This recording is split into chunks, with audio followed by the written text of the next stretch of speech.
एक बार धोखा खा चुका हूँ, दोबारा नहीं खाऊंगा। पहचाना मुझे? साले को बम से उड़ा दूंगा एक बार हाथ में आ जाए तो।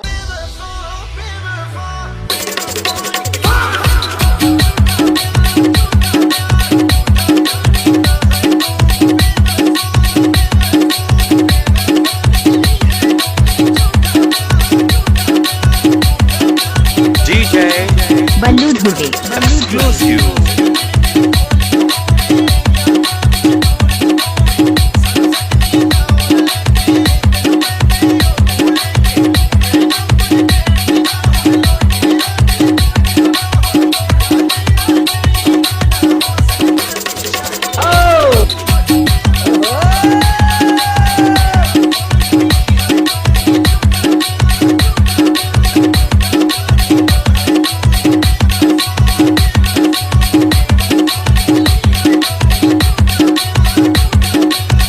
DJ बल्लू धुर्वे Exclusive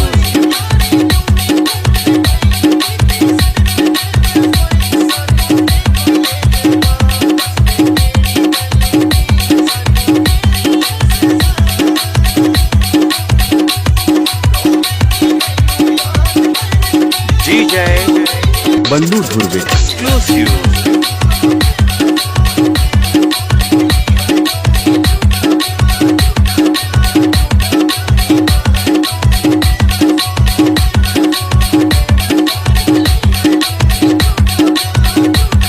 DJ बल्लू धुर्वे Exclusive